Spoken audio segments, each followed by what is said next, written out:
प्रशांत भाऊंनी त्यांच्या पक्षाचा पाठिंबा दिलाय म्हणून हा प्रश्न सुटेलच याची मला शाश्वती आहे। परंतु या जीवनमानाच्या लढ्यामध्ये जो काही संघर्ष ठिकाणी त्या संघर्षामध्ये वंचित बहुजन आघाडी नाशिक जिल्हा हा आपल्या पाठीशी ठामपणे या ठिकाणी उभा राहील। कारण ही माणसाच्या जगण्याची चळवळ आपण आखली घेतली आहे आणि हेच काम आम्ही या मैदानात करत आहोत। म्हणून आपण असेच या आंदोलनामध्ये याही पुढे सहभागी व्हा एवढी आशा व्यक्त करतो।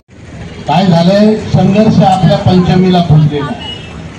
डॉक्टर बाबासाहेब आंबेडकरांनी माणूस हा केंद्रबिंदू मानून त्या माणसाच्या विकासाची चळवळ केलेली होती। आजही माणसाच्या न्याय हक्कासाठी, माणसाला माणूस म्हणून जगण्यासाठी, माणसाला माणसाचे हक्क मिळावेत यासाठी आम्हाला लढावं लागतंय।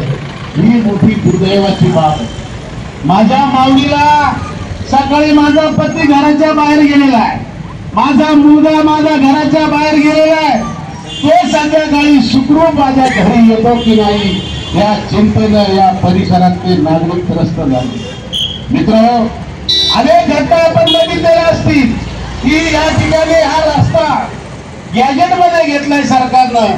अहो, हा रस्ता एका गावातून एका वस्तीतून जाणारा रस्ता आणि या ठिकाणी अवजड वाहनांची वाहतूक सर्रासपणे चाललेली आहे। महिन्यातून 15 दिवसातून हप्त्यातून एक अपघात या ठिकाणी होतो आणि माझ्या बालवडला त्या ठिकाणी आपला जीव गमावला। आपली चळवळ ही माणसासाठी, माणसाला माणसासारखं जगता यावं ही चळवळ आहे आणि माणूस हा जगला पाहिजे आणि शेवटचा माणूस जिवंत असेपर्यंत ही चळवळ आपल्याला करावी लागणार आहे। जर माणसंच राहिले नाही तरी चळवळ आम्ही कोणासाठी करायची आज मोठा प्रश्न। प्रशांत भाऊ, आपण भारतीय जनता पार्टीचा पाठिंबा दिला, आमची मागणी तुमच्याकडेच आहे। आपलेच मंत्रिमंडळ आहे, आपलेच मंत्री आहेत, केंद्रात आहे आणि राज्यात आहे, आपण सांगितलेलं आहे। आज राहुल गांधी यांच्या नेतृत्वाखाली ही जो काही संघर्ष सुरू झालेला आहे, आपण आता हा संघर्ष थांबवण्याचं कारण नाही। आता या पुढचं पाऊल विजयभाऊ आपल्याला उचलावे लागेल। आपल्यासारखे सर्व मान्यवर या लढ्यात सहभागी असतील। आज या एवढ्या माझ्या मावल्या जर या ठिकाणी जमा झालेल्या असतील तर या आंदोलनाचं स्वरूप यापुढे राहुल भाऊ आपल्याला तीव्र करावे लागेल। हा रस्ता आपल्याला बंद करावा लागेल।